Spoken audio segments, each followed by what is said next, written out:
শিক্ষা ব্যবস্থার ভিতরে ষড়যন্ত্র এখনো চলছে। নাস্তিক কিছু বসে গেছে সেই জায়গায়। আমরা দ্ব্যর্থহীন কণ্ঠে বলতে চাই, শহীদ তিতুর বাংলাদেশ, শাহ মাকদুমের বাংলাদেশ, খান জাহানের বাংলাদেশ, শাহজালালের বাংলাদেশ, মাহিসার বলখির বাংলাদেশ, যে দেশের মানুষ আজান শুনে ঘুম থেকে উঠে, আজান শুনে আবার ঘুমের দিকে যায় নামাজ শেষ আনতে, সেই জমিনে কোরআন সুন্নাহ বিরোধী কোন ষড়যন্ত্র এই জাতি মানবে না, মানবে না, মানবে না। সম্মানিত ভাইরা, কথা আছে, আস্তে আস্তে করে বলবো, একটু সময় দিতে হবে। কারো কোনো আপত্তি নাই তো? আমরা এখানে যা আছি প্রত্যেকেই যদি একটা দায়িত্বশীল ভূমিকা পালন করি, দায়িত্বশীলতা নিয়ে যদি নিজের জীবনকে সাজাতে পারি, প্রত্যেক ব্যক্তি দায়িত্বশীলের জায়গায় যদি দাঁড়িয়ে কাজ করতে পারি, এই কজন মানুষই গোটা বিরলের বিপ্লব ঘটাতে পারে। পরিবর্তন আনতে কি বেশি লোক লাগে নাকি? লাগে না। সম্মানিত ভাইয়েরা, হাজার ভেড়া ভেড়াই, এক সিংহ এক সিংহই, ঠিক কি না? আমরা সিংহের জাত, আমরা সাহসী, আমরা অদম্য, আমরা অগ্রণী, আমরা পিছে যেতে জানি না, আমরা সামনে যেতে জানি। এটাই হচ্ছে মুসলমানদের ইতিহাস। আমরা পিছপা হব না, আমরা হতাশ হব না, আমরা নিরাশ হব না। আমাদেরকে বিজয় দিবেন তিনি কে? আসতে বলবেন, বিজয় দিবেন তিনি কে? আল্লাহ তাআলা। আসুন, সে আল্লাহ তাআলার আনিত নাজিলকৃত কোরআন থেকে কিছু কথা আমি বলতে চাচ্ছি। আমাকে সময় দেবেন তো সবাই? আমি আলোচনার সূচনায় আল্লাহর কালাম, ঐশী গ্রন্থ, আসমান থেকে নাজিল হওয়া কিতাব, যা আমরা দেখছি, কিয়ামত পর্যন্ত মানুষ দেখবে। পৃথিবীর একদিন সব কিছু ফানা ফানা টুকরো টুকরো হয়ে গেলেও কোরআন কখনো ধ্বংস হবে না। কারণ কোরআনটা কারো না, কোরআনটা কার কথা? আসতে বলবেন না, কার কথা? আল্লাহর কথাকে, আল্লাহর কালামকে নিভিয়ে দেওয়ার ক্ষমতা কি পৃথিবীর কারো আছে? আসতে বলবেন না, কারো আছে? যারা কোরআন নিয়ে ষড়যন্ত্র করেছিলে, কোরআনের আন্দোলনকে নিয়ে ষড়যন্ত্র করেছিলে, কোরআনের জ্ঞানে জ্ঞানবান আলেমদেরকে নিয়ে যারা ষড়যন্ত্র করেছিলে, যারা ইসলামকে নিভিয়ে দেওয়ার জন্য হাজারো চেষ্টা চালিয়েছিলে, তোমাদের উচিত ছিল ইতিহাস থেকে শিক্ষা নেওয়া। তোমরা আর কতটুকু ক্ষমতাধর? ফেরাউনের মতো, নমরুদের মতো, হামানের মতো, কারুনের মতো, সাদ্দাদের মতো, অথবা শাইবা, মুগিরা, ওয়ালিদ, আবু জেহেলদের মতো এই সমস্ত কাফের বেঈমানদেরকে ইতিহাসের রাস্তা করে নিক্ষিপ্ত হতে হয়েছে। ওদেরকে পতন ঘটিয়েছেন তিনি কে? সে আল্লাহ এখনো আছেন না? নাই? আছেন না? আছেন, সব দেখছেন। আলেমরা পালায়, আলেমরা পালায়। 2009 সাল আমার জীবনের প্রথম হজ। সেই বছর এদেশের অগণন মানুষের হৃদয়ের স্পন্দন, 18 কোটি তৌহিদি জনতার নয়নমণি, কোরআনের পাখি আল্লামা সাঈদীর, তার ছিল হলো জীবনের শেষ হজ। যে সময় তিনি হজের সফরে ছিলেন, দেশে তখন ট্রাইব্যুনাল গঠন হচ্ছে। সম্মানিত ভাইয়েরা, টিপাইমুখী বাঁধের আন্দোলন যখন তুঙ্গে, টিপাইমুখী বাঁধ দেওয়া যাবে না, এই সমস্ত আন্দোলন যখন তুঙ্গে, ঠিক সেই সময় আন্দোলনকে দমিয়ে দেওয়ার জন্য ব্রাহ্মণ্যবাদী মুশরিকদের একটি নকশায় এই দেশের আলেম ওলামাদের নিশ্চিহ্ন করার জন্য একটি ট্রাইব্যুনাল গঠন করা হয়। সেই ট্রাইব্যুনাল যখন গঠন চলছিল সেই সময় তাকে বলা হলো, আপনি দেশ থেকে যখন চলে আসছেন, ইমিগ্রেশন যখন ক্রস করেছেন, আর দেশের মাটিতে না যাওয়াই আপনার জন্য ভালো, আপনি যাবেন না, আপনি এই দেশেই থাকবেন, নিরাপদে থেকে যাবেন। তিনি বললেন, আমি যে দল করি, আমি নেতা, আর আমার কর্মীকে ফেলে আসব, এমন শিক্ষা ইসলাম আমাকে দেয়নি। আমি আমার দেশ, আমি আমার মাটি, আমি আমার মা, আমার আত্মীয় স্বজনকে ছেড়ে আমি একা আর আমি আনন্দে থাকতে পারবো? এটা কেমন করে মনে করছেন আপনারা? উনি বললেন বুক উঁচু করে, যদি মরতেই হয় মরতেই হবে, দেশের মাটিতেই মরব। বাতিলদের রক্তচক্ষুকে আমরা ভয় পাই না। উনি ফিরেছেন দেশে। 13টি বছর কারাবরণ তাকে করতে হয়েছে, অন্ধকার প্রকোষ্ঠে তাকে থাকতে হয়েছে, জেল, সেল, রিমান্ড সবগুলোকে তিনি অতিক্রম করেছেন। সর্বশেষ তাকে ষড়যন্ত্রের মধ্য দিয়ে সুস্থ মানুষকে নাটক করে কারাগার থেকে, জেলখানা থেকে হসপিটালে নিয়ে, মেডিকেলে নিয়ে তাকে পরিকল্পিতভাবে হত্যা করা হয়েছে। সম্মানিত ভাইয়েরা, আলেমরা পালায়, হাসিনা পালাইছে? সম্মানিত ভাইয়েরা, এত স্পষ্ট বিষয়, যারা যুগের পরে যুগ যে নেতৃত্ব মানলেন, কত বড় লজ্জা। আপনি কর্মী দেশে পড়ে আছেন, আপনার নেতা, আপনার নেত্রী নিজের জীবনকে বাঁচানোর জন্য পালাইছে। আসতে কেন? আমার নবীজি বদর যুদ্ধের দিন, আমার নবীজি সবার পেছনে না সবার আগে? বলেন, সবার পেছনে না সবার আগে? সবার আগে। উহুদ যুদ্ধের দিনে সবচেয়ে বেশি মার খেয়েছেন মুহাম্মদ সাল্লাল্লাহু। সম্মানিত ভাইরা, সচেতন ব্যক্তির জন্য বেশি কিছু লাগে না, ইঙ্গিতটাই যথেষ্ট। বুঝে নেন কে কিসের আন্দোলন করে,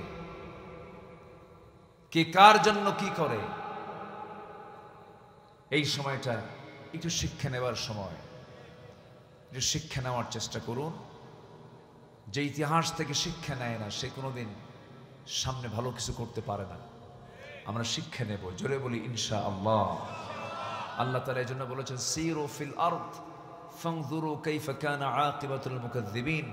জমিনে বিচরণ করো, লক্ষ্য করো যারা মিথ্যা প্রতিপন্নকারী তাদের কি চরম পরিণতি হয়েছিল। শিক্ষা নাও ইতিহাস থেকে। কার কথা?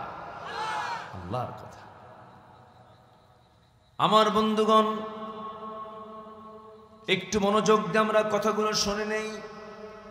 আলোচনার সূচনায় আমি কয়েকটা আয়াতে কারিমার তেলাওয়াতের মধ্য দিয়ে শুরু করেছি। এখানে আল্লাহ রাব্বুল আলামিন রাসূলকে লক্ষ্য করে তার কিছু পরিচয় দিয়েছেন। এই কোরআন নাজিল হয়েছে যে মহান ব্যক্তির উপরে, তিনি হচ্ছেন আমার নবী মুহাম্মদ সাল্লাল্লাহু আলাইহি ওয়াসাল্লাম। আমার নবীর উপরে দীর্ঘ 23 বছর এই কালাম নাজিল হয়েছে। আজ থেকে 1500 বছর আগে নাজিল হলো। আজ পর্যন্ত কেন, কিয়ামত পর্যন্ত পৃথিবীর কোনো মানুষ এই কিতাবের চুল পরিমাণ কোনো ভুল ধরতে পারবে না। কারণ আকাশ বানিয়েছেন যিনি, সূর্য বানিয়েছেন যিনি, কোরআন নাজিল করেছেন তিনি। এটা দুর্বল কোনো কিতাব না যে সংশোধন লাগবে। সংবিধান সংশোধন তো বছরে বছরে হয়, তাই না? সংবিধান কি সংশোধন হয় না? আমাদের সংবিধান সংশোধন হয় না? কিন্তু বিগত 16 বছর এরা বানাইছিল হলো আসমানি কিতাব, তাই না? সংবিধান অনুযায়ী সবকিছু হবে, বানায় ওরা আইন, ওরা আবার এই কথাগুলো আমাদেরকে শোনায়। সম্মানিত ভাইয়েরা, গণভবন মানে কি জানেন? গণ হলো জনগণ, মানুষের, গণমানুষের নেতা মানে কি? সকল মানুষের নেতা। তো গণভবন মানে হলো একজন ব্যক্তির না, সবার। সেই দিন গণভবনের বাস্তব নামের রূপ মিলেছিল 5 অগাস্টের বিকালবেলা, ঠিক কিনা? সম্মানিত ভাইয়েরা, সম্মানিত বন্ধুগণ, জুলুম কখনো টিকসই হতে পারে? আসতে বলবেন না, পারে। কাফেরকে দিয়ে আল্লাহ তাআলা দেশ পরিচালনা করতে পারেন, জালিমকে দিয়ে আল্লাহ তাআলা টিকসই করতে পারেন না।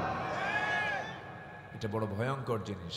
জুলুম করা যাবে যাবে না। আমার ভাইয়েরা, প্রথমেই আমি আল্লাহ রাব্বুল আলামিনের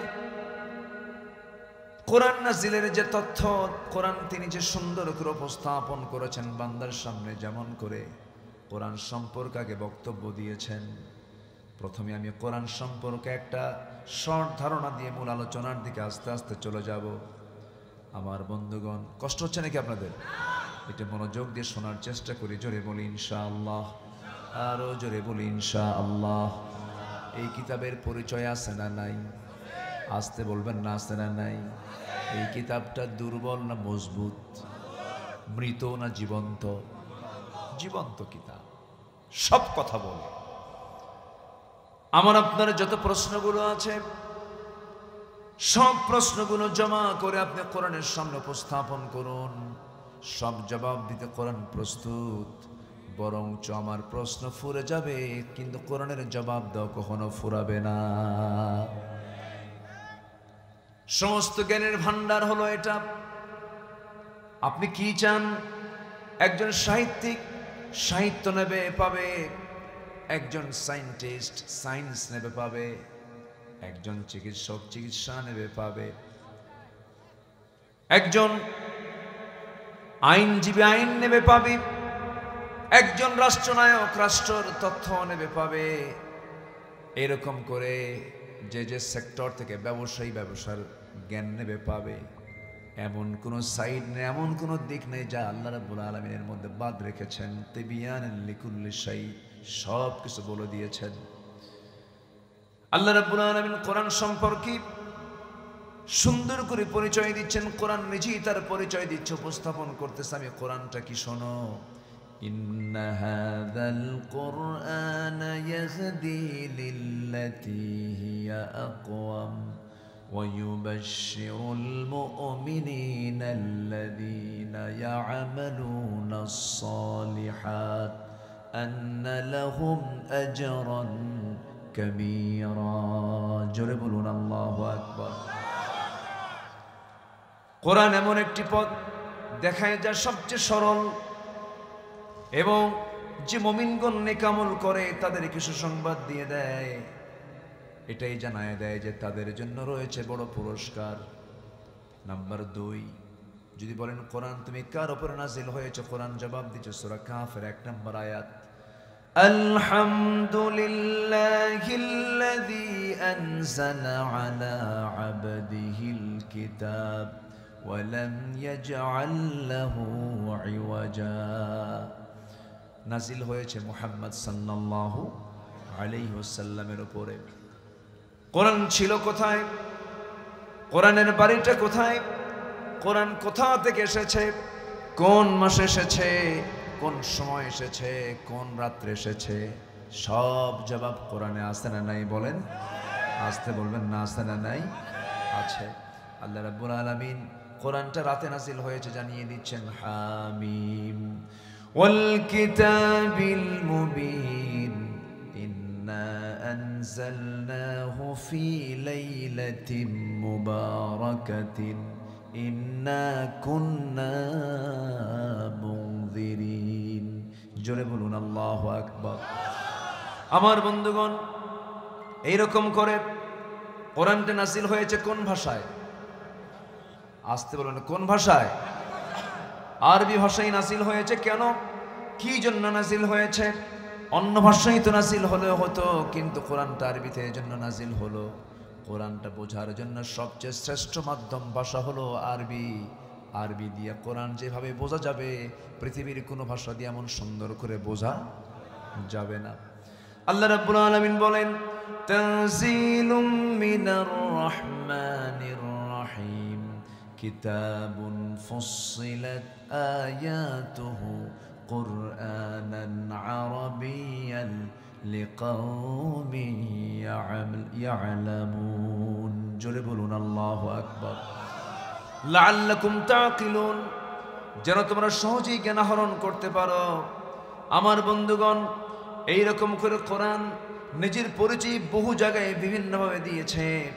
কোরআনের মধ্যে কোনো ভুল আছে নাকি? কোরআন জবাব দিচ্ছে ফালা ইয়াতাদাব্বারুনাল কুরআন ওয়ালাউ কানা মিন ইনদি গায়রিল্লাহ লাওয়াজাদু ফীহি ইখতিলাফান কাসীরা। জোরে বলুন আল্লাহু আকবার। কোরআন যে চ্যালেঞ্জ দিয়েছে ১৫০০ বছর আগে, সেই চ্যালেঞ্জকে খণ্ডন করতে পেরেছে নাকি? না, পারে নাই। আল্লাহ রাব্বুল আলামিন বলেন قل لئن اجتمعت الإنس والجن على أن يأتوا بمثل هذا القرآن لا يأتون بمثله ولو كان بعضهم لبعض ظهيرا। জোরে বলুন আল্লাহু আকবার। কিয়ামত হয়ে যাবে। কোরআনে কারীমের মতো কেন, 10টা সূরার মতো কেন, ছোট্ট একটা সূরা কাউসারের মতো একটা ছোট্ট সূরাও কেউ রচনা করতে পারবে না, যার অক্ষর কিতাব, শব্দ কিতাব, হরফ কিতাব, এমন একটা মজবুত কিতাব আল্লাহ রাব্বুল আলামিন দিয়েছেন আমার আপনার জন্য। সবচেয়ে দয়া করে যারা পারেন, আর রহমান আল্লামাল কুরআন খলাকাল ইনসান আল্লামাহুল বায়ান الشمس والقمر بحسبان والنجم والشجر يسجدان। জোরে বলুন আল্লাহু আকবার। আমার বন্ধুগণ, এত বড় মজবুত কিতাব, এত বড় গ্রন্থ আমার আপনার সামনে থাকার পরেও বেহায়ার মতো মুসলিম পরিচয় দেওয়া কিছু মুসলমান, মুসলিম নামধারী মুসলমান কোরআনটাকে আইনের কিতাব না মেনে, সংবিধানটাকে না মেনে, দুনিয়ার সংবিধানকে মানে, দুনিয়ার আইনকে মানে, দুনিয়ার কনস্টিটিউশনকে মানে, দুনিয়ার তন্ত্রমন্ত্র মানে, এমন মুসলমান আমার দেশে মনে হয় নাই। অভাব নাই, আছে কিনা বলেন? আচ্ছা, একটু মনোযোগ দিয়ে কথাগুলো শুনতে হবে আমার ভাইরা। কোরআনটাকে মানব শুধু নামাজে নয়, সমাজেও। কি নামাজে না সমাজেও? কোরআন কি শুধু নামাজে মানলে হবে না, সমাজেও মানতে হবে। কোরআনটাকে শুধুমাত্র নির্দিষ্ট ইবাদতের মধ্যে গণ্ডি করে রাখলে হবে না, গণ্ডির মধ্যে মানলে হবে না, সব জায়গায় মানতে হবে। আল্লাহ রাব্বুল আলামিন বলছেন বান্দাকে প্রশ্ন করে বলছেন আফাতুমিনুনা বিবা'দিল কিতাবি ওয়া তাকফুরুনা বিবা'দ। তুমি আমার কিতাবের কিছু অংশ মানবে, কিছু অংশ মানবে না, তা হবে না, তা হবে না, পুরোপুরি তোমাকে মানতে হবে। আমার বন্ধুগণ, আমার দেশের অনেক মুসলমান আছে রসুলকে শুধু নামাজে মানতে চায়, রসুলকে রোজায় মানতে চায়, রসুলকে মেসোয়াকে মানতে চায়, রসুলকে দাড়িতে মানতে চায়, রসুলকে টুপিতে মানতে চায়, পাগড়িতে মানতে চায়, কিন্তু রসুলকে রাষ্ট্রে মানতে চায় না, আইনে মানতে চায় না, বিচারে মানতে চায় না। আছে না নাই? বলেন, আসতে বলবেন না, আছে না নাই? রসুলকে যারা শুধু নামাজে মানবেন, কিছু গদবাদা কিছু সুন্নতকে মানবেন, রসুলকে রাষ্ট্রনায়ক হিসেবে মানবেন না, রাষ্ট্র পরিচালনায় রসুলকে মডেল বানাবেন না, সমাজ পরিচালনায় রসুলকে মডেল বানাবেন না, সত্যিকার অর্থে আপনি তার উম্মত হতে পারেননি, আপনি ভণ্ড, আপনি প্রতারক। রসুলকে মানতে হবে এক জায়গায় না সব জায়গায়। আল্লাহর কালাম কোরআনকে মানতে হবে এক জায়গায় না সব জায়গায়, সব জায়গায়। নামাজের মধ্যে ইমাম ভুল করে ফেলেছেন, শুধু সূরা ফাতিহাটা আগে না পড়ে, সূরা ফাতিহার আগে ইখলাস পড়েছেন আর সূরা ফাতিহা পড়েছেন। নামাজ পড়বেন আপনি? কি বলবেন? লোকমা দিবেন, আল্লাহু আকবার মানে হুজুর সোজা হও, হুজুর ইমাম সোজা হও। আল্লাহু আকবার আবার বলবেন, তাও শুনলো না। 3 বার বলতেছেন, এরপরও কুলহু ছাড়ে না। আগে কুলহু কয়, এরপর আলহামদু কয়। সবাই অনেকে, আমি কুলহু এই জন্য কইলাম, অনেকে সূরা ইখলাস পারে না কিন্তু কুলহু পারে, আবার অনেকে সূরা ফাতিহা পারে না কিন্তু আলহামদু পারে, এই জন্য বললাম। তাহলে আপনি যদি কোনো ইমামকে সূরা ফাতিহার আগে ইখলাস পড়তে দেখেন, আপনি তার পিছনে ইক্তেদা করবেন কেন? সূরা একটু এলোমেলো করছে, এই তো সূরা তো দুইটাই। সিস্টেমকে উনি ব্রেক করেছেন। সিস্টেম ব্রেক হওয়ার কারণে আপনিও ব্রেক মারছেন। ব্রেক মেরে বলেছেন লোকমা দিচ্ছেন, আল্লাহু আকবার হয়নি ইমাম সাহেব, ঠিক হন। 3 বার বলার পরেও ঠিক হলো না। সে সময় আপনার দায়িত্ব কি? ইক্তেদা করা না। আপনার দায়িত্ব হচ্ছে, যিনি ইমামের ঠিক পিছনে দাঁড়ানো থাকবেন তার দায়িত্ব সবচেয়ে বেশি। সে হাতের কাপড়টা গোছায় নিয়ে সর্বশক্তি নিয়োগ করে স্বৈরাচার ইমামের ঘাট ধরে মসজিদ থেকে তাকে বের করে দিতে হবে। কারণ সে লঙ্ঘন করেছে কার বিধান? আসতে বলবেন না, কার বিধান? সে তখন আর আমার ইমাম হতে, আমার ইমাম থাকবে ততক্ষণ, ওই ইমাম আল্লাহর আইন মানবে যতক্ষণ। ঠিক তেমনি সমাজের যারা ইমাম সেজেছেন, সমাজের যারা নেতৃত্ব দিতে চান, সমাজের যারা লিডারি করতে চান, ইসলামী নেতৃত্ব যারা দিতে চান, সমাজের মুসলিমদের নেতৃত্ব যারা দিতে চান, ইসলাম ছাড়া কোন নেতৃত্ব দিতে আসলে মুসলমানদের দায়িত্ব হলো ঘাড় ধাক্কা দিয়ে তাকে সমাজ থেকে বের করে দাও। রাজি আছেন কারা কারা? হাত উঁচু করে দেখান মুসলমান।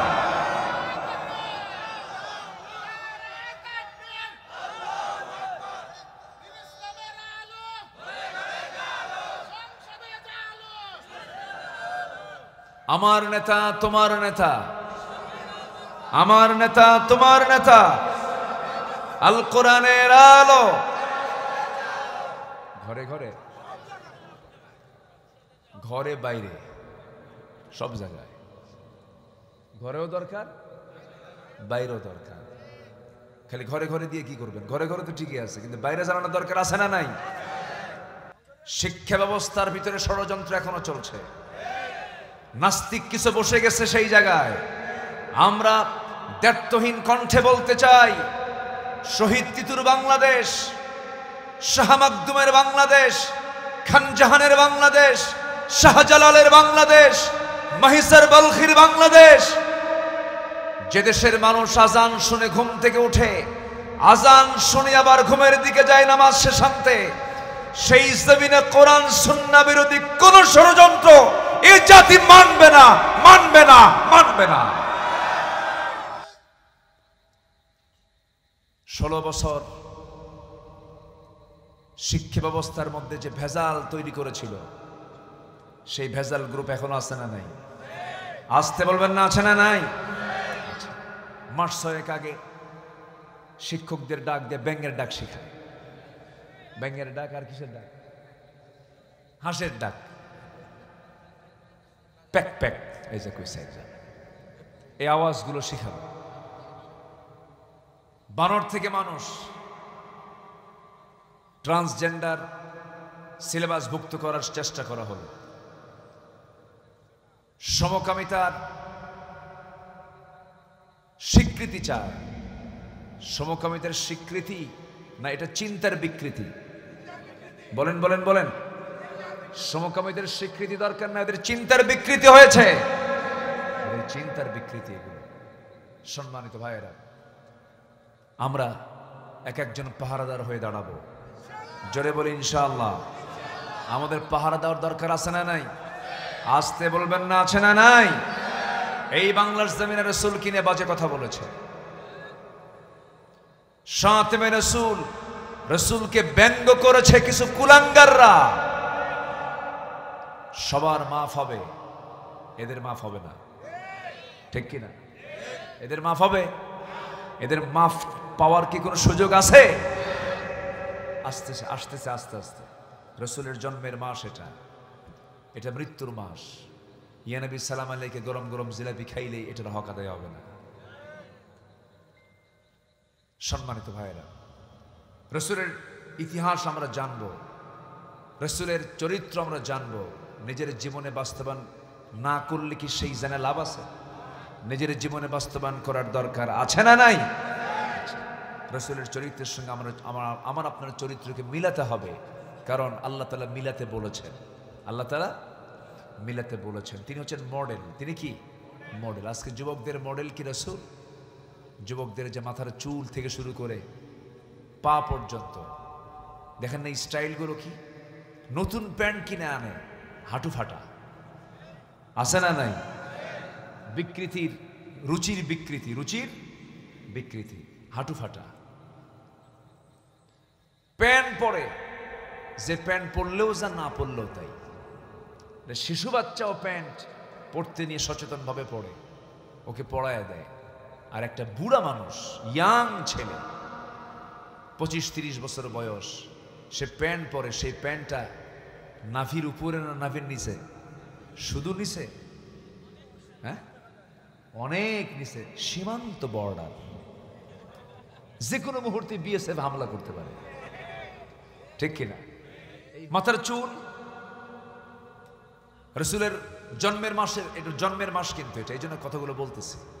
মাথার চুলগুলো কেমন? ইয়াং ছেলে, মাথার চুল, দুই দিকে চুল নাই, একদম এত ছোট করছে, চামড়া বের করা, পিছনেও চুল নাই, মাথার উপরে গোল কইরা সেন্ট মার্টিন দ্বীপ। যখন বলা হয় ছেলে তুমি মাথার চুল কাটছো, এটা স্টাইল পাইছো কই? বুঝবেন না হুজুর, আপনি কি আধুনিক? কি তোমার কি কি কোথায় কি শার্ট এটা? হুজুর মেসি। তুমি কি নেইমার? তুমি কি কুত্তা? আছে না নাই? তুমি কি ভেড়া? এই হচ্ছে মাথার চুল। যুবকরা, সমস্ত পশ্চিমা সংস্কৃতির চেতনাকে কবর দাও। পশ্চিমা সংস্কৃতির চেতনাকে কবর দিয়ে রাসূলুল্লাহর সংস্কৃতি, রাসূলুল্লাহর সুন্নাহ বাস্তব জীবনে নিয়ে আসো। তোমার চরিত্র হবে জান্নাতি চরিত্র, তোমার চরিত্র হবে হলো পৃথিবীর সেরা চরিত্র। আল্লাহ যুবকদেরকে কবুল করুন। জোরে বলি আমিন, আরো জোরে বলি আমিন। যুবকরা, ছাত্ররা দেশকে স্বাধীন করেছে। এই স্বাধীনতাকে, এই অর্জনকে টিকে রাখার জন্য সবচেয়ে বড় অস্ত্র এখন হলো সুন্দর সৎ চরিত্র। তোমার চরিত্র যদি তুমি হারিয়ে ফেলো, তুমি যদি নেশাখোর হও, তুমি যদি জেনাকার হও, তুমি যদি সম্পদ লুণ্ঠনকারী হও, হক লঙ্ঘনকারী হও, আল্লাহ তাআলা যেমন করে তোমার এই অর্জন আল্লাহ তাআলা তোমাকে দিয়েছেন, তুমি চেষ্টা করেছো, আবার এটা নিতেও সময় লাগবে না। এই বিজয় কে দিয়েছেন? আসতে বলবেন, এই বিজয় কে দিয়েছেন? আল্লাহ দিয়েছেন। কারণ ওই ইয়াং যুবকদের সিনার ভিতরে ভয় নামক জিনিসটা দূর করে দিয়েছেন তিনি কে? স্বরাষ্ট্রমন্ত্রীকে পুলিশ দেখায় বলে, স্যার মেরে তো লাভ নাই, মারি একটা, মরে যা থাকে ওরা নড়ে না, ওরা আর সামনে আসে। এই সাহস কে দিয়েছেন? আল্লাহ দিয়েছেন। আল্লাহ রাব্বুল আলামিন বলেন, ইল্লা তানফিরু يعذبكم عذابا أليما ويستبدل قوما غيركم ولا تضروه شيئا। তোমরা যদি পলায়ন করতে, তাহলে তোমাদের উপরে এমন একটা জাতি চাপিয়ে দিতাম যাদের তোমরা কোনো ক্ষতি করতে পারতে না। আমার বন্ধুগণ, পালিয়ে গেলে পরে বিপদ আরো কম না আরো বেশি? এই জন্য ইমানদাররা পিছে যায় না সামনে গিয়ে যায়? সামনে গিয়ে যায়। বিজয়টা কার হাতে? আসতে বলুন না, বিজয়টা কার হাতে? আল্লাহর হাতে। এই বিজয়টা টিকিয়ে রাখার জন্য এখন সুন্নাহ দরকার, পদ্ধতি দরকার, আদর্শ দরকার। সে আদর্শটা আল্লাহ রাব্বুল আলামিন সিলেকশন করে দিয়েছেন। লাকাদ কানা লাকুম ফি রাসূলিল্লাহি উসওয়াতুন হাসানাহ লিমান কানা ইয়ারজুল্লাহ ওয়াল ইয়াওমাল আখির ওয়া যাকারাল্লাহ কাসীরা। জোরে বলুন আল্লাহু আকবার। তোমাদের জন্য উত্তম আদর্শের বাস্তব নমুনা কেউ নন, মাত্র একজন ব্যক্তি, তিনি হচ্ছেন মুহাম্মদ সাল্লাল্লাহু আলাইহি ওয়াসাল্লাম। নবীজির কথা কাজ, নবীজির মাথা থেকে পা পর্যন্ত প্রত্যেকটা জায়গায় আদর্শ আছে না নাই? বলেন, আদর্শ আছে। যদি কেউ বলে আমার আদর্শ রাসূল, আমার চেতনা রাসূল, আমার প্রেরণা রাসূল, আমার স্বপ্ন রাসূল, আমার সকল চিন্তা চেতনা রাসূল, ওই বান্দার জন্য জান্নাত। আল্লাহু আকবার। রাসূলকে ছাড়া কোনো উপায় নাই। যদি কোনো বান্দা বলে আমি রাসূলকে ধরবো না, আমি আল্লাহকে ধরবো, আল্লাহ বলবেন বান্দা আমি তোরে পাত্তা দেব না। আল্লাহ বলছেন বান্দা আমাকে পেতে হলে রাসূলকে ধরে আমাকে ধরতে হবে। যেরকম সুবহানাল্লাহ, আরো জোরে বলে সুবহানাল্লাহ। আমার নবীজির দাম কম না বেশি? আসতে বলবেন না, শুধু কম না, অনেক বেশি। যত নবী আল্লাহ রাব্বুল আলামিন পৃথিবীতে পাঠিয়েছেন, আদম থেকে শুরু করে রাসূল পর্যন্ত, রাসূল এসেছেন সবার শেষে, কিন্তু দামটা, তার নামটা 2 নম্বরে না 1 নম্বরে?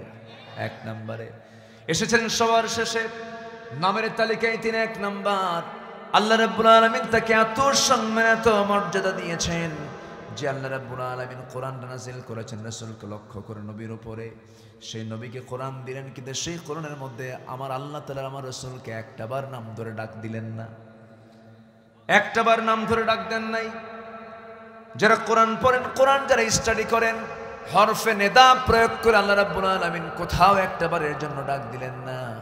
কিন্তু আমার আদি পিতা, আমার প্রথম পিতা আদমকে ডাক দিয়েছেন, বলেছেন ইয়া আদম উসকুন আনতা ওয়া যাওজুকাল জান্নাহ ওয়া মা তিলকা বিয়ামিনিকা ইয়া মূসা। হে মূসা বলেছেন, হে আদম বলেছেন, ইয়া ইব্রাহিম, হে ইব্রাহিম বলেছেন।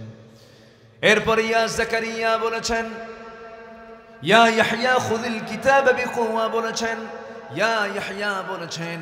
কিন্তু আমার আল্লাহ কোরআন যার উপর নাজিল করা হলো, সেই রাসূলকে কোথাও ইয়া মুহাম্মদ বললেন না, তাকে সম্মানজনক সম্বোধন সূচক শব্দ প্রয়োগ করেছেন। জোরে বলি সুবহানাল্লাহ।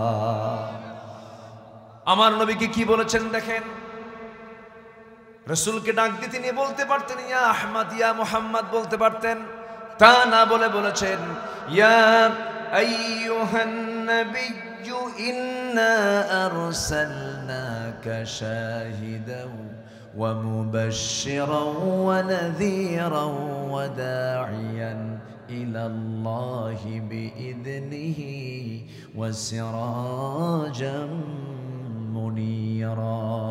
জোরে বলুন আল্লাহু আকবার। আরেক জায়গায় বলছেন ইয়া আইয়ুহার রাসূল বাল্লিগ মা উনজিলা ইলাইক। আরেক জায়গায় বলছেন ইয়া আইয়ুহাল মুসাম্মিলু কুমিল লাইলা ইল্লা কালিলা নিসফাহু আও ইনকুস মিনহু কালিলা আও জিদ আলাইহি ওয়ারাত্তিলিল কুরআনা তারতিলা। জোরে বলুন আল্লাহু আকবার। আরেক জায়গায় বলছেন ইয়া আইয়ুহাল মুদ্দাথির কুম ফাআনযির ওয়া রাব্বাকা ফাকাব্বির ওয়া সিয়াবাকা ফাতাহহির ওয়ার রুজজা ফাহজুর। জোরে বলি আল্লাহু আকবার। এখানে যদি সমস্ত আলেম ওলামা সবাই যদি আলেম ওলামা থাকতেন, সবাই যদি কোরআনটা সুন্দর করে বুঝতেন, আয়াত তো বললেই হয়ে যেত, অর্থ বলার দরকার ছিল না। আমাদের দেশে এমন নাগরিক আল্লাহ তারা তৈরি করে দেন। জোরে বলি আমিন, আরো জোরে আমিন। কোরআন কি শুধু আলেমরা পড়বে না, সবাই পড়বে। কোরআন কি শুধু আলেমদের জন্য না, সবার জন্য? সবার জন্য। কই জানাই ফি মুশকিলা যাচ্ছেন কোথাও? আমি কি শেষ করে দেব? আলোচনা চালাবো? জোরে বলি ইনশাআল্লাহ, আরো জোরে বলি ইনশাআল্লাহ। তাহলে আমার আল্লাহ আমার রাসূলকে কি নাম ধরে ডাক দিয়েছেন? নাম ধরে ডাক দিয়েছেন, সম্মান দিয়েছেন আমার রাসূলকে। কে? আল্লাহ নিজের রাসূলকে সম্মান দিয়ে কথা বলেছেন।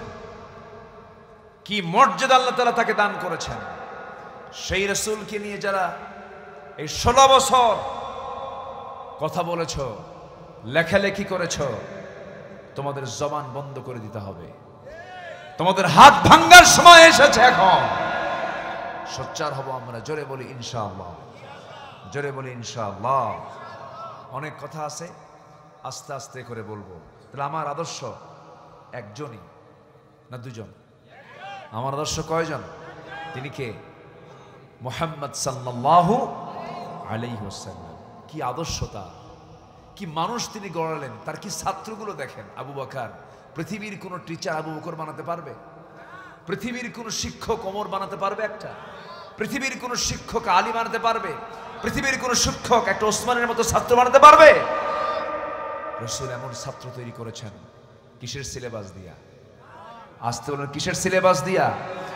কোরআনের সিলেবাস যদি আজকেও যদি কলেজে ভার্সিটিতে প্রত্যেকটি শিক্ষাঙ্গনে যদি এই সিলেবাসকে যদি সকল শিক্ষার পাশাপাশি ফরওয়ার্ডে রাখা হয়, সব শিক্ষার সাথে যদি কোরআন শিক্ষাকে বাধ্যতামূলক করে দেওয়া হয়, কোরআনকে যদি 1 নম্বর কম্পালসরি সিলেবাস হিসেবে যদি অন্তর্ভুক্ত করা হয়, আল্লাহর কসম বলছি প্রত্যেকটা শিক্ষাঙ্গন থেকে ওমর বের হবে, আবু বকর বের হবে, ওসমান বের হবে, এক একটা আলীর পয়দা হয়ে যাবে।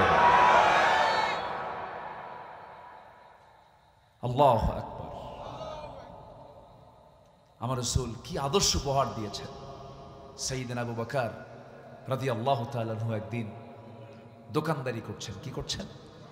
দোকানদারি। উনি কিন্তু খলিফা ছিলেন, খেলাফতের দায়িত্ব পালন করেছেন, আবার দোকানদারিও করছে। কাপড়ের দোকানদার। কিসের দোকানদার? কাপড়ের দোকানদার, রাষ্ট্রনায়ক। ওনাকে বলা হলো আপনি এইদিকে যাচ্ছেন কেন? আমার সংসার কি রাষ্ট্র দেখবে? আমার সংসার তো আমাকে দেখতে হবে। আর আমার দেশের নেতৃত্ব দেখেন, প্রধান তো দূরেই থাক, স্থানীয় আতি পাতি নেতাগুলো এখন যে কই গেছে আল্লাহ জানে। আছে নাকি? 2-1টা আছে আশেপাশে। আমরা ক্ষমা করতে জানি, আমরা প্রতিশোধ পরায়ণ নই। ইসলাম ক্ষমা করতে শেখায়। ইসলাম দয়া পরবশ হতে শেখায়।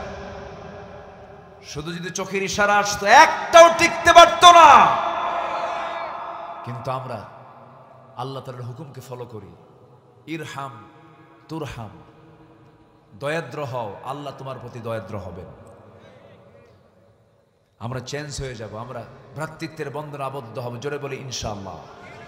এতদিন দেখেছি 16 বছর এই দেশে মানবতার আবাদ হয়নি, আবাদ হয়েছে হিংসা আর প্রতিশোধের আবাদ। ঠিক কিনা? সর্বশেষ হিংসার প্রতিভাষা হলো রাজাকের নাতিপুতিরা চাকরি পাবে। ফয়সালা হয় নাই? ফয়সালা হয় নাই? সম্মানিত ভাইয়েরা, সম্মানিত বন্ধুগণ, এক রাত তো পাইছি, কথা তো অনেক থাকে, একটু একটু করে বলছি। সাইয়েদনা আবু বকর রাষ্ট্রপতি, রাষ্ট্রনায়ক, খলিফা, দোকানদারি করতে গেছে। তাদের দ্বারা চুল পরিমাণ মানবতার কোনো হক নষ্ট হয়নি, মানুষের কোনো হক নষ্ট হয়নি। কেন? দেখেন কি চিন্তা তাদের ছিল। সবার আগে চিন্তা ছিল কার ভয়? আল্লাহর ভয়। একটা জাতি ভালো হবে কার ভয়ে? প্রশাসনের ভয়, র্যাবের ভয় না আল্লাহর ভয়? জাতিকে সবার আগে শিখিয়ে দিতে হবে কার ভয়? আল্লাহর ভয়। তাহলে জাতি ভালো হয়ে যাবে। কোন নারীর দিকে পুরুষ তাকাবে না, কার ভয়ে? পর নারীর দিকে তাকিয়ে গুনাহ করবে না, কার ভয়ে? আল্লাহর ভয়ে। কিন্তু আজকে চরিত্রের মান কোথায় চলে গেছে? বউ হলো পার্সোনাল একটা সম্পদ। পার্সোনাল। স্ত্রী তো পার্সোনাল না পাবলিক? পার্সোনাল। স্ত্রীকে স্বামী দেখবে, এটা তার জন্য শুধু হালাল। আর সেই বউটাকে R15 উঠায়। R15 নাকি R15 আপডেট ভার্সন। R15 এর ড্রাইভিং সিটটা হলো নিচতলা আর প্যাসেঞ্জার সিটটা হলো দোতলা। R15 এর প্যাসেঞ্জার সিটে ড্রাইভার স্বামী বসে, আর প্যাসেঞ্জার সিটে দোতলায় বউ বসে, যেন দোতলায় বসা বউটাকে যেন গোটা দিনাজপুরবাসী দেখতে পারে। আমি কি ভুল বলতেছি? গোটা শহর ঘুরে বেড়ালো, বউটাকে দেখালো। বিকেলবেলা ম্যারেজ ডে, গধূলি বেলায় সূর্যের কিরণের একটু পাশ দিয়ে ঘেসে কি 16 প্রো ম্যাক্স দেখেন, সব জানে তো, আইফোন দিয়ে একখান ছবি তুলে ওটাকে ডেকোরেট কইরা আলট্রাসোনো আরো ক্লিয়ার কইরা ছবিটাকে টিকটকে দিল অথবা প্লে স্টোরিতে দিয়ে অথবা আপলোড করে লিখে দিল একটা আর্টিকেল, লিখলো প্রিয় ফেসবুক বন্ধুগণ আসুন আমার বউটাকে সবাই মিলে জামাতের সাথে দেখি। যেরকম নাউজুবিল্লাহ, বউ কি জামাতের সম্পত্তি? বউ কি জাতীয় সম্পদ না পার্সোনাল সম্পদ? আজকে চরিত্র কোথায় চলে গেছে? সাইয়েদনা আবু বকর রাদিয়াল্লাহু তাআলা আনহু এত বড় শাসক, কাপড়ের দোকানদারি করছেন।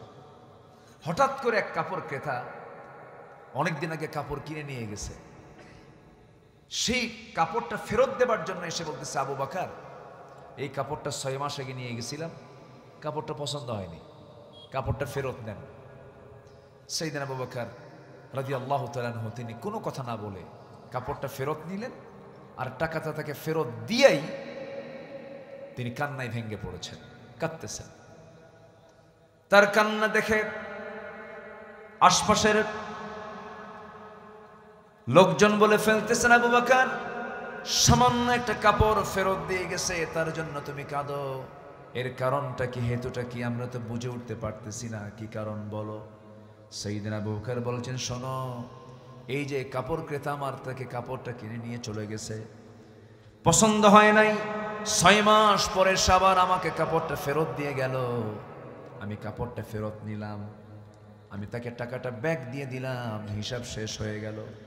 কিন্তু আমি আবু বকর রাষ্ট্র চালাচ্ছি, দেশ চালাচ্ছি, আমার নামাজ, আমার হজ, আমার যাকাত, আমার জিহাদ, আমার সমস্ত জিকির আজকার সব কিছু আমল নামাগুলো নিয়ে যখন কিয়ামতের দিন হাসরের ময়দানে আল্লাহর সামনে হাজির হব, আল্লাহ যদি আমাকে ডাক দিয়ে যদি এই মহিলার মতো যদি আল্লাহ আমাকে ডাক দিয়ে বলে না, এই আবু বকর তুই আমার দিকে আয়, আল্লাহ আমাকে ডাক দিয়ে যদি বলেন, আল্লাহ ডেকে যদি বলেন, আবু বকর তোর এই যে নামাজ, এই যে রোজা, এই যে হজ, এই যে যাকাত, এই দান সদকা কোনোটাই আমার দরবারে কবুল হয় নাই, তোর আমল নামা তুই নিয়ে যা, আমি সেই দিন ওই আমল নামাগুলো নিয়ে আমি কোন রবের দরবারে যাব?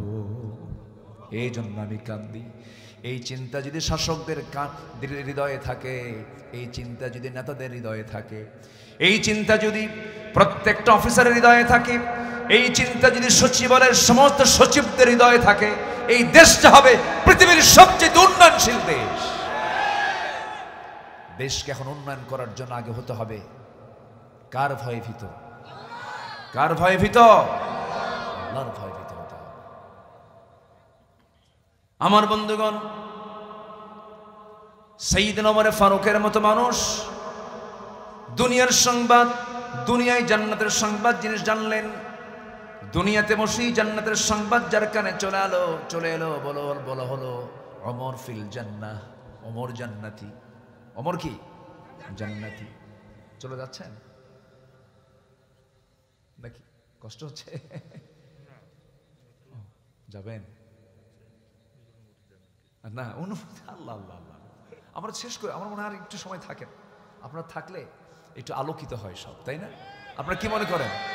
একটু বসেন, একটু বসেন। হ্যাঁ, আমরা শেষ করে দেব। আলহামদুলিল্লাহ, প্রধান অতিথি, চিফ গেস্ট, এটা কে করে দিয়েছেন? সম্মান কে দিয়েছেন?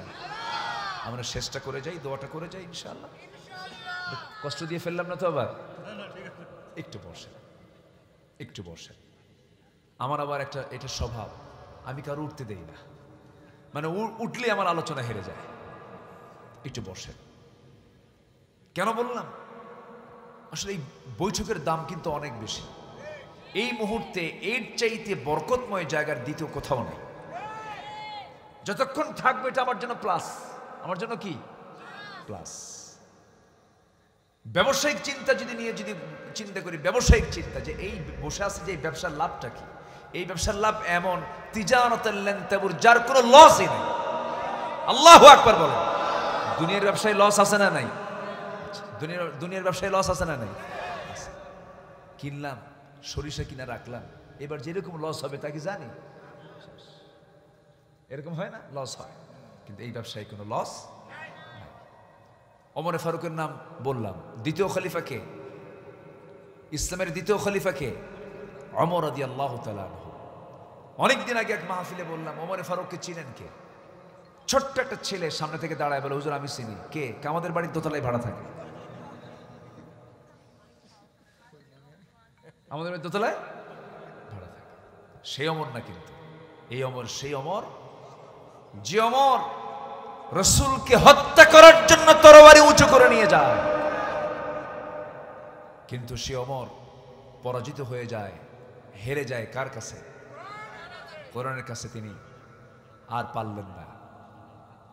কি আওয়াজ তার কানে গেল!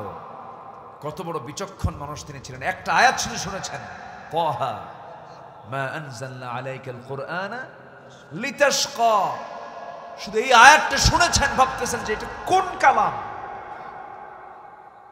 ওমর ভালো হয়েছেন পৃথিবীর কোনো ব্যক্তিকে দিয়ে নয়, শুধু ব্যক্তিকে দিয়ে নয়, ওমর ভালো হয়েছেন পৃথিবীর একমাত্র কিতাব কোরআনকে দিয়ে। আল্লাহু আকবার বলেন। কালেমা পড়ে মুসলমান হয়ে গেলেন, শাসক হলেন। কি শাসক! আমার দেশের শাসকের চেয়ারে যখন বসে তার চেহারা কি শুকে যায় না তেলতেলা হয়? হ্যাঁ, মানে তার ভাবসাব কি কমে না বাড়ে? চেয়ারম্যান হওয়ার আগে তেল দিত নাভিতে, সে পেট থাকতো পিঠের সাথে লাগানো। চেয়ারম্যান হওয়ার পর তেল, চেয়ারম্যান হওয়ার পরে তেল আর কোথায় দেবে? তেল পেট বড় হতে হতে এমন বড় হয়, তেল দেয় এই জায়গায়। ঈদের দিন কোলাকুলি হয় না, হয় পেটা পেটি, ঠিক না? এই হচ্ছে অবস্থা। সাইয়েদনা ওমর ফারুক যেদিন শাসন ক্ষমতায় গেলেন, সেদিন থেকে নিয়ে মৃত্যুর দিন পর্যন্ত কোন রাত তৃপ্তি ভরে তিনি ঘুমাতে পারেননি। বলা হলো, আপনি ঘুমান না কেন? শুকায় যাচ্ছেন, অসুস্থ হয়ে পড়ছেন, আপনি এরকম করে পেরেশান হচ্ছেন কেন? তিনি বলছেন, তোমরা আমাকে যে দায়িত্ব চাপিয়ে দিয়েছ, এই দায়িত্ব কি আমাকে ঘুমাতে দেয়? আমি ঘুমাতে পারি না। সাইয়েদনা ওমর ফারুক বলে ফেললেন, ফোরাত নদীর তীরে যদি একটা কুকুর অনাহারে মারা যায়, ইরাকে রাস্তা খারাপের কারণে একটা উটের পা পড়ে যদি উটের পাটা ভেঙে যায়, উটের পা কেন ভাঙলো? কুকুর কেন অনাহারে মারা গেল? কিয়ামতের দিন এই কুকুর আর উট নিয়ে আল্লাহ তাআলা আমাকে প্রশ্ন করবেন। মানুষ দূরেই থাকলো। কি চিন্তা তাদের মধ্যে কাজ করেছে, কি ভয় তাদের মধ্যে কাজ করেছে! জনগণকে নিজে দেখার জন্য ছদ্মবেশ ধারণ করে দেখতে যেতেন। কোন এক রাতের কথা আমার মনে পড়ে গেল, সময় যদি দেন বলবো, বলবো নাকি বলেন? ওমর ফারুক রাদিয়াল্লাহু তাআলা আনহু বিশাল বড় রাষ্ট্রনায়ক তিনি ছিলেন। 40টা রাষ্ট্র, কয়টা রাষ্ট্র বলেন?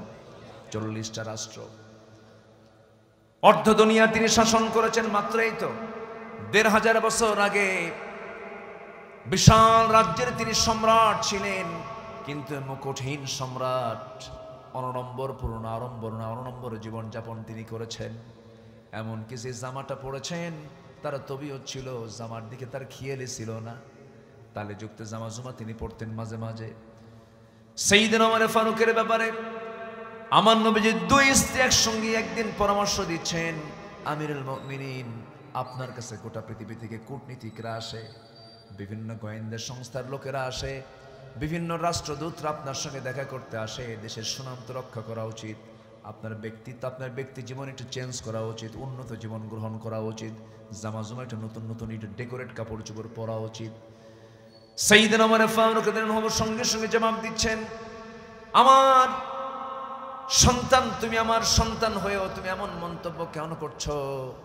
হাফসা রাদিয়াল্লাহু তাআলা আনহাকে লক্ষ্য করে বলছেন, হাফসা রে, তুমি কি সেই রাতের কথা ভুলে গেছো যে রাত্রে আমার নবীজি নিজের বিছানা না পায়া নিজের গায়ের জুব্বাটা কি বিছানার চাদর বানায়া গোটা রাত পাড়ি দিয়েছেন? আয়েশা, তুমি নবীজির স্ত্রী হয়ে কি সেই রাতের কথা ভুলে গেছো যে রাত্রে আমার নবীজি ঘুমাতে গিয়ে তুমি রাসূলের বিছানাকে নরম করে দিয়েছিলা? বিছানা নরম হওয়ার কারণে আমার নবীজির সেই রাত্রের তাহাজ্জুদটা কাজা হয়ে গিয়েছিল। আমার নবীজি তার বিশ্বনবীর আসন থেকে এমন সিম্পল জীবন যদি ক্রিয়েট করতে পারেন, এমন জীবন যদি গ্রহণ করতে পারেন, আল্লাহর কসম করে বলি আমি ওমর আমার চেহারা দেখে তারা আমাকে ভয় পায় না, আমি ওমর আমার ভয় পায় আমার তাকওয়া দেখে, আমার গুণ দেখে তারা ভয় পায়। এত সিম্পল জীবন তিনি গ্রহণ করেছেন। ঝোলওয়ালা তরকারি কখনো খান নাই তিনি। কোন এক গভর্নর তাকে খুশি করার জন্য দামি একটা খাবার, মাখন দিয়ে তৈরি করে একটা খাবার তার জন্য খুশি করার জন্য নিয়ে আসছে। নিয়ে এসে বলছে আমিরুল মুমিনিন, নিয়ে যেতে আমার স্ত্রী বানিয়েছে আপনার জন্য, আপনি এটা গ্রহণ করুন। তিনি বলছেন যে খাবারটা নিয়ে এসেছ, এই খাবারকে আমার দেশের জনগণ খায় নাকি? না, খেতে পারে না। যে খাবার আমার জনগণ খেতে পারে না সেই খাবার ওমর কখনো মুখে নিতে পারে না। যেরকম সুবহানাল্লাহ। আমার নবীকে আদর্শ মনে করতে হবে, আমার নবীকে মডেল বানাতে হবে। নবীজি কি ছাত্র উপহার দিলেন, কোরআন দিয়া, কোরআনটাকে সিলেবাস বানায় তাদেরকে বানায় নিলেন। ওমরে ফারুক রাদিয়াল্লাহু তাআলা আনহু কত বড় একজন চরিত্রবান মানুষ ছিলেন, কি সুন্দর এক দেশ নায়ক ছিলেন। এই ভারতের স্বাধীনতার অন্যতম নেতা শ্রী মহাত্মা গান্ধী মন্তব্য করতে বাধ্য হয়েছেন, মুসলমানদের একজন লিডার ওমরে ফারুক, মুসলমানদের শাসক ওমরে ফারুক যেমন একজন নাইবান শাসক ছিল, এই ঊনবিংশ শতাব্দীতে এই অশান্ত পৃথিবীকে শান্ত করার জন্য সে ওমরের মতো একজন শাসক বর্তমান দুনিয়াতে দরকার। মহাত্মা গান্ধী এমন মন্তব্য করেছেন। আমার ভাইরা, অর্ধ দুনিয়ার তিনি শাসক, কোনো প্রোটোকল লাগতো না, কোনো লোক নিয়ে তিনি চলতেন না, সিম্পলি একা একা চলতেন। কারণ তিনি ভাবতেন আমার শত্রু বলতে কেউ নাই, আমার সাহায্যকারী কে? আসতে বলুন, আমার সাহায্যকারী কে? আমার সাহায্যকারী আল্লাহ। রাতের আধারে একা একা চলতেন। কোন এক রাতের আধারে তিনি একা একা চলতে লাগলেন। প্রতিবেশীর ঘরের সামনে গিয়ে দাঁড়ালেন। প্রতিবেশীর ঘরের সামনে গিয়ে দাঁড়িয়ে দেখেন ভিতর থেকে বাচ্চা কয়েকটার কান্নার আওয়াজ। সামনে দাঁড়িয়ে বলছেন এই বাড়িতে কোনো মানুষ নাই নাকি? বাচ্চাগুলো কান্দে, মা কি নাই? মা কি তাকে থামাতে পারে না? সামনে মহিলা বোরকা পরে দাঁড়ায়া বলছে সন্তানের কান্না থামাও কেমনে? বাড়িতে কোনো খাবার নাই, স্বামী আমার মারা গেছে, আমি বিধবা মানুষ। ওমরে ফারুক নিজেকে আসামি অনেক মনে করলেন, নিজেই খাদ্য গুদামে গেলেন। খাদ্য গুদামের ম্যানেজার থেকে এন্ট্রি করে নিয়ে এক বস্তা আটা তিনি কাউকে দায়িত্ব না দিয়ে নিজের পিঠে বহন করলেন। ম্যানেজার বলছে আমিরুল মুমিনিন, আপনি আমার কাঁধে উঠায় দেন, আমি দায়িত্ব নিয়ে এটা পৌঁছায় দিচ্ছি। ওমরে ফারুক বলছেন কিয়ামতের দিন আমার আমলনামা তোর পিঠে যাবে না রে। আটার বস্তা নিজের পিঠে বহন করে সোজা চলে গেছেন। ওই বিধবার সামনে গিয়ে দাঁড়িয়ে বলছে ও বিধবা, আটার বস্তা দিয়ে গেলাম, আবার যখন ফুরে যাবে আমাকে খবর দেবে। ওমর নিজ দায়িত্ব আবার একা তোমার বাড়িতে পৌঁছায় দেবে। আবার চললেন, সামনের দিকে রওনা দিলেন। এক বাড়িতে গভীর রাত, বাড়ির সামনে দাঁড়ালেন। ভিতর থেকে চিৎকার করে কান্নার আওয়াজ, বারবার চিৎকার করে কান্নাকাটি করতেছে। মহিলা মানুষের আওয়াজ শুনলেন, বললেন কে কান্দে, কি জন্য কান্দে? ডেলিভারির ফাংশন, পেটে বাচ্চা, ডেলিভারি হচ্ছে না, নার্সের অভাব, আশেপাশে কোনো নার্স নাই, সেবিকা নাই, কি করা যায়? এত গভীর রাত্রে তিনি কাকে ডাক দিবেন? সোজা বাড়িতে আসলেন। বউটার হাত ধরে বলছেন বউ আমার, আল্লাহর কসম করে বলি আমরা শাসক নই, আমরা হলাম খাদেম। আমরা কি? আমরা খাদেম, আমরা খেদমতের জন্য আসছি।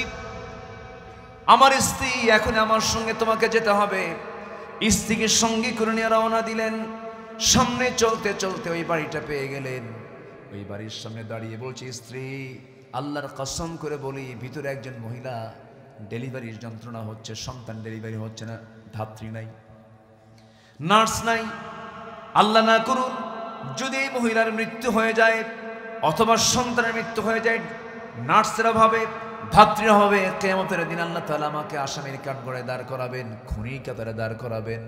আমার স্ত্রী, আল্লাহর কসম করে বলি আমরা কিন্তু শাসক নই, আমরা হলাম খাদেম। যাও নার্সের দায়িত্ব পালন করো। যেরকম সুবহানাল্লাহ।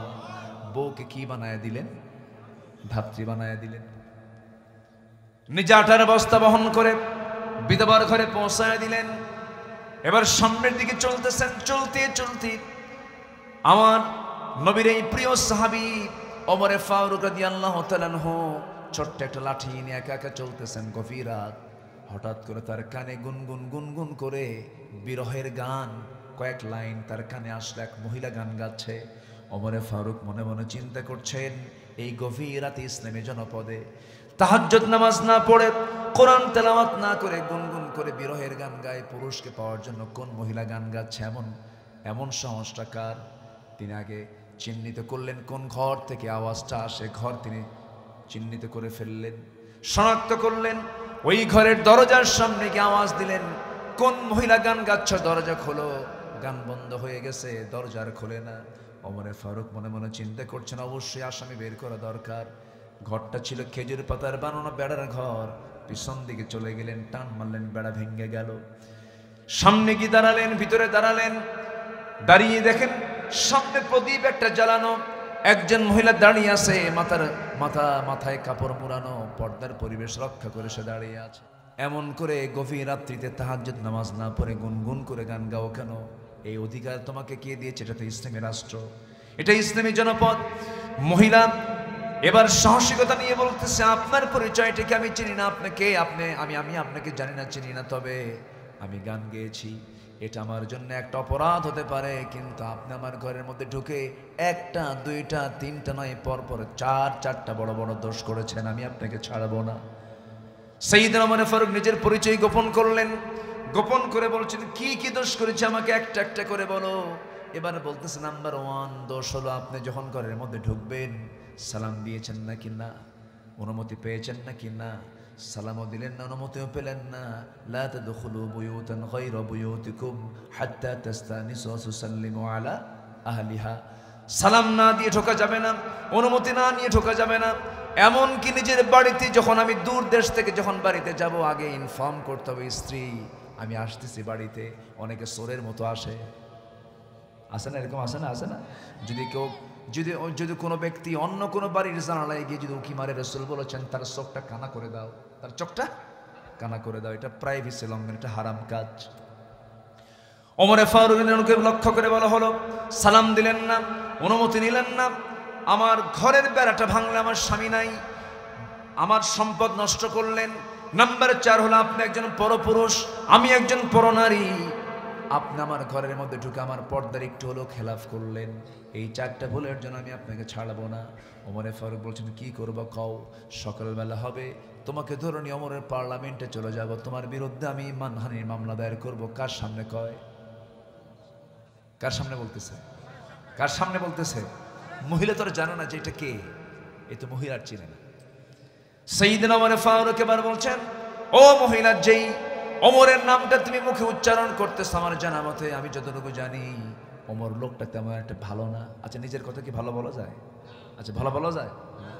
এই কথা বলার সঙ্গে সঙ্গে মহিলা খেপে গিয়ে বলতেছে, কার বিরুদ্ধে তুমি কথা বলো? দোষ তো আরেকটা যোগ হলো, দোষ আরেকটা। এবার মহিলা জবাব দিচ্ছে, সাক্ষী দিচ্ছে, আমার বিশ্বাস এই আকাশের নিচে জমিনের উপরে গোটা পৃথিবীর ভিতরে যদি আল্লাহর সবচেয়ে পছন্দের একজন বান্দা থাকে, তার নাম হচ্ছে ওমর।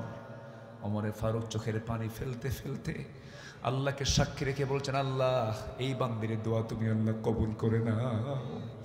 তারা জনগণের কাছ থেকে রায় নিয়েছেন, জোর কইরা না দিল থেকে? বলেন, জোর করে না দিল থেকে? আর আমার দেশে 16 বছর হলো অস্ত্র দেখায়া, ঠিক কিনা? অস্ত্র দেখায়। সাইয়েদনা ওমর ফারুক রাদিয়াল্লাহু তাআলা আনহু এবার মহিলাকে লক্ষ্য করে বলছেন, মহিলা, তুমি কি সত্যি মামলা দিবা? কেন মামলা দেব না মানে? আলোচনা শুনবেন? আগ্রহ আছে? কিন্তু এই মহিলা তো জানো না যে এই লোকটা হলো শাসকদের শাসক। এই লোকটা হলো প্রশাসকের প্রশাসক। তার ঢুকতে কোনো অনুমতি লাগে না। আচ্ছা, চোর ধরতে কি পুলিশের অনুমতি লাগে? এই চোর আসতেছে, কিন্তু চোর ধরা যাবে? ধরা যাবে। সম্মানিত ভাইয়েরা, অনেক কথাই তো ছিল, অনেক কথা রয়ে গেছে। আমাকে সময় দিচ্ছেন তো নাকি? কিন্তু বিপদে ফেলে দিলাম কিনা জানি না, একটু কাজ ছিল সবারই। আমিও চলে যাব, অনেক দূর কষ্ট করে আসছি, আমিও যেন যেতে পারি। আমি স্বপ্নেও ভাবিনি যে আজকে মাহফিল এখানে বাস্তবায়ন হবে। এত বৃষ্টি, গোটা রাস্তা আমি বৃষ্টি পাইছি, প্রচুর বৃষ্টি হয়েছে, এখানেও হয়েছে।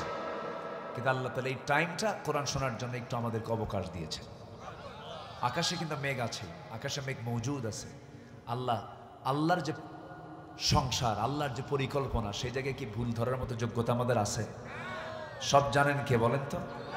যখন বৃষ্টি তখন বৃষ্টি দেন, যখন বৃষ্টি দরকার নেই তখন বৃষ্টি দেন না। এই নিয়ে আমাদের কোনো ক্লেম আছে, অভিযোগ আছে? সব পরিকল্পনা কার? আল্লাহ তাআলা। একটু মনক্ষুণ্ণ হওয়া যাবে। সম্মানিত ভাইয়েরা, তাহলে একটা বিষয় ক্লিয়ার, রসুলকে মানলে আমরা চরিত্রবান হব, রসুল আদর্শকে মানলে আমরা পৃথিবীর সেরা আদর্শ আমাদের ভিতরে কাজ করবে, ঠিক কিনা বলেন? যেমন করে আদর্শ লালন করে ওমর হয়ে গেছেন জগৎধন্য, আবু বকর হয়ে গেছেন জগৎধন্য, সাইয়েদনা আলী হয়েছেন জগৎধন্য, ওসমান জিন্নুরাইন রাদিয়াল্লাহু আনহুম তারা হয়েছেন জগৎধন্য। আমরা এমন আদর্শ লালন করব, জোরে বলি ইনশাআল্লাহ। সম্মানিত ভাইয়েরা, আমার নবীজির জীবনে যত আদর্শ ছিল, এই আদর্শ থেকে, তার জীবন থেকে মুমিনদের জন্য অনুকরণীয় 15টা আদর্শ আছে। এই 15টা আদর্শ যদি আপনারা সময় দেন, আমি এক কথায় খুব শর্ট করে আমি বলে দিতে চাই আজকের এই ময়দানে। শুনতে রাজি আছেন? তাহলে এখন বলেন, নুরু ওয়াজ কি শুরু না শেষ? বলেন বলেন, ওয়াজ তো শুরু হয়ে গেল অনেক। এই ছোট কথা কে বললো দেখি? চলো, আলহামদুলিল্লাহ, ভালো। ছোট ছোট কিছু বাচ্চা আছে, দেখবেন এদের বয়স যদিও 7 বছর, কিন্তু বুদ্ধি 60 বছরের মতো থাকে না? কিছু এরকম খুব পাকা থাকে কিছু। আল্লাহ তুমি এই ছোট্ট ছেলেটাকে দ্বীনের জন্য কবুল করো, জোরে বলি আমিন। সম্মানিত ভাইয়েরা, বাচ্চা আছে যেখানে, শিশুরা আছে যেখানে, রহমত আছে সেখানে। আমার নবীজির বৈঠকেও বাচ্চারা থাকতো, এমনকি নবীজির বৈঠকে রাসূল কোলের মধ্যে নাতি হুসাইনকে নিয়ে গল্প করতেন, জোরে বলি সুবহানাল্লাহ। মসজিদে মুসল্লির পাশাপাশি মুসল্লির সন্তানরাও থাকবে। বাপ আছে যেখানে, সন্তান আছে সেখানে। মসজিদ থাকবে, যত বাপ থাকবে তত সন্তান থাকবে। কিন্তু এটা দুঃখজনক, আমার দেশে মসজিদগুলোতে শুধু বাপ যায়, বাচ্চাগুলো যায় না। কিছু বুড়া মুরব্বী আছে, বুড়া চাচা আছে, ডিস্টার্ব করে খুব, চোখ এরকম বড়, মানে গরুর মতো আছে না? এরকম আছে না? বাচ্চা কিছু ঢুকলে এই ছট ছট ধমকায় দেয়, আছে না? এরকম আছে না? ধমকায়। শিশুদেরকে যারা ধমক মারবে মসজিদে, ওরা গুনাহগার। কোন শিশু মসজিদে আসবে বাধা দেওয়া যাবে? ওরা আসবে, ওরা খেলবে, ওরা হাসবে, ওরা আনন্দ করবে, ওরা দৌড়াদৌড়ি করবে, কোনো গুনাহ হবে না। ওদের মসজিদে আসতে কোনো বাধা নাই। ওদেরকে মসজিদে আসতে দিবেন না, ওরা ওই মুটু পাটলু দেখবে, কি ইন্ডিয়ান ফিল্মগুলো দেখবে, গেমসগুলো দেখবে, শৃঙ্খলা শিখবেন, অভদ্র হবে। নামাজ যে ছোট্টবেলা থেকে শিখতে পারবে, তার চাইতে সুশৃঙ্খল শিক্ষা পৃথিবীর কোথাও সে খুঁজে পাবে না। নেতা কেমনে দাঁড়িয়ে যায়, নেতাকে কেমনে ফলো করতে হয়, কেমনে রুকু করতে হয়, কেমনে সেজদা দিতে হয়, মুয়াজ্জিন কয়টা আযান দেয়, সময়ের জ্ঞান, আদর্শিক জ্ঞান, সব জ্ঞান নামাজের মধ্যে আছে না নাই? সন্তানকে মসজিদে পাঠায় দিবে, জোরে বলি ইনশাআল্লাহ। নিজে জান আর না জান সন্তানের দিয়ে দিন, আপনার যাওয়ার দরকার নাই। নাকি নিজেরও যাওয়ার দরকার আছে? আছে না নাই? আচ্ছা, নামাজ পড়বো কয় ওয়াক্ত বলেন তো? 5 ওয়াক্ত নামাজ আমরা পড়বো, জোরে বলি ইনশাআল্লাহ। আমার নবীজি বসে আছেন মসজিদ নববীর ভিতরে, হোসেন বসা, বাবে জিবরিল দিয়ে জিবরাইল আলাইহিস সালাম ওহী আসছেন। রাসূল বললেন না যে হোসেন তুমি চলে যাও, কোলের মধ্যে নিয়ে তিনি গল্প শুরু করেছেন। আম্মা জান আয়েশা মাঝে মাঝে বলতেন যে আমার কাছে মনে হয় মাঝে মাঝে আমার চাইতে রাসূল হোসেনকে বেশি টাইম দিয়েছেন। আল্লাহু আকবার। বাচ্চাগুলোকে কখনো ধমক দিবেন না, বাচ্চাগুলোর প্রশ্নগুলো বেশি বেশি করে শুনবেন, ধৈর্য ধরে উত্তর দিবেন। বাচ্চাদের প্রশ্ন কম হয় না বেশি হয়? বেশি হয়। একটা জিনিস কিনে নিয়ে গেছেন, ওটাকে খুলে শেষ করে বলবে বাবা এটা খুললাম, ঠিক করো। কথা বোঝেন নাই? থাপ্পড় মারা যাবে, ধমক দেওয়া যাবে, ওদের মধ্যে কৌতূহল বেশি, জানার আগ্রহটা বেশি কাজ করে। আমার নবীজি একদিন মসজিদে নববীর মধ্যে বসা, গুরুত্বপূর্ণ বয়ান দিচ্ছেন, দরজায় দাঁড়ায় রাখছেন এক সাহাবীকে, কারণ ওই সময় ইহুদিদের শত্রুতা ছিল কি ছিল না? আমার নবীর মদিনার চতুর্পাশে কিন্তু বনু নাজির, বনু কুরাইজা সহ বহু ইহুদির বসবাস ছিল। যে ইহুদির বাচ্চারা এখন ইসরায়েলে বসবাস করে ফিলিস্তিনকে রক্তাক্ত করছে। ইহুদির বাচ্চারা ছিল, এখন আছে না নাই? ওরা কি মুসলমানদের বন্ধু হতে পারে? আমার নবীজি বয়ান করছেন, দরজায় পাহারা দিচ্ছেন এক সাহাবী। হুসাইন রাদিয়াল্লাহু তাআলা আনহু দরজার কাছে এসে নক করছেন। দরজায় নক করে বলছেন, দরজা খোলেন, ভিতরে যাব, কাজ আছে। সাহাবী বলছেন, হুসাইন তুমি এখন যাবে না? রাসূল গুরুত্বপূর্ণ বক্তব্য দিচ্ছেন, এখন গেলে বক্তব্যের ব্যাঘাত ঘটবে। চোখ এরকম বড় করে বলতেছে, এই আমার যদি দিবেন আমার দাম নাই, আমার কথার দাম নাই? তোমরা যে নবীর কথা বসে বসে শোনো, সেই নবীর চাইতে আমি হুসাইন কি ছোট? 1000 গুণে বড়। রাস্তা ছাড়। জোরে কোন সুবহানাল্লাহ।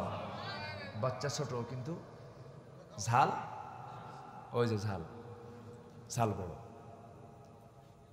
আমার নবীজি বয়ান করছেন, হুসাইনের এই সাহসী বক্তব্য শুনে সাহাবী আর আটকালেন না, না কি বলতে নিয়ে কি বলে ফেলে। দিলাম দরজা খুলে, ভিতরে চলে গেছে, নবীর সামনে দাঁড়ায় গেছে। আমার নবীজি লক্ষ্য করে দেখেন, নাতি হুসাইনের মনটা খারাপ, মুখে কোনো হাসি নাই, ভার ভার চেহারা। রাসূল বলছেন, না না, তোমার এমন চেহারা হলো কেন? কি হয়েছে বলো? এবারে বলছে, না না, আমার কি কোনো দাম নাই, আমার কি কোনো সম্মান নাই? কেন, কি হয়েছে? আমি দরজায় দাঁড়ায় থাকি, দরজা খুলে দেয় না। কিন্তু না না, তুমি কি জানো, আমি চিন্তা করে দেখছি, আমি তোমার চাইতে কিন্তু 1000 গুণে বড়। রাসূল বলছেন, না না, তুমি আমার চাইতে কেমন করে বড়? না না, বেশি প্রশ্ন করবো না, মাত্র 3টা প্রশ্ন করব, শুধু জবাব দিবে, আমি কেমনে বড় বুঝায় দেব। না না, বলো কি প্রশ্ন? এবার তিনি বলছেন, না না, বলো তো, আমি তোমার সঙ্গে যখন খেলাধুলা করি আমার সবচেয়ে প্রিয় বসার জায়গা কোনটাকে? আমার বুক। না না, তুমি শুয়ে পড়ো। বিশ্বনবী শুয়ে পড়লেন, আমার নবীজির বুকের উপরে লাফ মেরে গিয়ে হোসেন বসলেন। এবার বলছেন, না না, তোমার সব সাহাবীকে ডাকো। ডাকা হলো। এবার বলছেন, আমার নানাজি সব সাহাবীকে সাক্ষী রেখে আপনাকে 1 নম্বর প্রশ্ন করছি, নানা তুমি বলো তো তোমার নানার নামটা কি? এরকম করে একটার পর একটা প্রশ্ন করছেন, তোমার বাবার নামটা কি? তোমার মার নামটা কি? প্রথম বলছেন, তোমার বাবার নামটা কি? রাসূল বলছেন, আমার বাবার নাম হলো আব্দুল্লাহ। বাড়ি কোথায়? মক্কায়। কোন বংশ? কুরাইশ বংশ। আচ্ছা নানা, তুমি বলো তো তোমার বাবার নামে এরপরে আর কোনো কিছু আছে নাকি? আমার তো জানা মতে নাই। এতটুকুই তোমার বাবার পরিচয়, কিন্তু আমার বাবার পরিচয় যদি দিতে শুরু হয়ে যায় সহজে শেষ হবে না। আমার বাবা হলেন দুনিয়ার সমস্ত কাফের বেঈমানদের জন্য যাকে আল্লাহ রাব্বুল আলামিন সিংহ করে পাঠিয়েছেন, আমার গর্বিত পিতা আলী রাদিয়াল্লাহু তাআলা আনহু। আমার বাবা, তোমার বাবা, দুজনকে 2 পাল্লায় দাও, আল্লাহর কসম আমার বাবার ওজনটাই বেশি ভারী হয়ে যাবে। আমার নবীজি ছোট্ট বাচ্চার মুখ থেকে এত বিজ্ঞপূর্ণ, এত গভীর চিন্তা সুলভ কথাগুলো শুনে আমার নবীজির কলিজা ভরে যাচ্ছে। এবার বলছেন, না না কি প্রশ্ন? 2 নাম্বার বলো। এবার বলছেন, না তোমার মার নামটা কি? আমেনা। বাড়ি কোথায়? মদিনা। এতটুকুই তার পরিচয় শেষ। কিন্তু না তুমি কি জানো আমার মার পরিচয়টা কি? আমার মাকে তুমি যদি না দেখো তোমার মন খারাপ হয়ে যায়। তোমার দেহের টুকরা, কলিজার টুকরা, জান্নাতের সমস্ত রমণীদের সর্দারিনী খাতুনে জান্নাত মা ফাতিমা। আমার মা ফাতিমাকে 1 পাল্লায় দাও, তোমার মা খাদিজাকে 1 পাল্লায় দাও। আল্লাহর কসম করে বলি আমার মা ফাতিমার ওজনটাই বেশি ভারী হয়ে যাবে। আমার নবীজি হাসি দিচ্ছেন, আবার চোখের কোনা বেয়ে টপ টপ করে পানি পড়ছে। আচ্ছা আমার নাতি কি সুন্দর করে জবাব দিচ্ছে। এবার বলছে, না না নাম্বার 3 প্রশ্ন, বলো তো তোমার নানার পরিচয়টা কি? রাসূল বলছেন, আমার নানার নাম হলো হাফস জোহরি। বাড়ি তার কোথায়? মদিনায়। কি করতেন? ব্যবসায়ী ছিলেন। এতটুকুই তার পরিচয় শেষ। এবার বলছে, না না তুমি বলো তো আমার নানার পরিচয়টা কি? আমার নানার পরিচয় দেওয়া শুরু হলে পরিচয় সহজে শেষ হবে না, পৃথিবীর কেউ শেষ করতে পারবে না। আমার নানা হলেন সর্বকালের সর্বযুগের সর্বশ্রেষ্ঠ মহামানব মুহাম্মদ সাল্লাল্লাহু আলাইহি সাল্লাম। আমার নানাকে 1 পাল্লায় দাও, তোমার নানা ওহাব জহরিকে 1 পাল্লায় দিয়ে দাও। আল্লাহর কসম করে বলি আমার নানার ওজনটাই বেশি বেশি ভারী হয়ে যাবে। আমার নবীজি কথাগুলো শুনলেন, বুকে জড়িয়ে ধরে বলছেন, নানা রে আজকে যুক্তির দিক থেকে আমি তোমার কাছে হেরে গেলাম।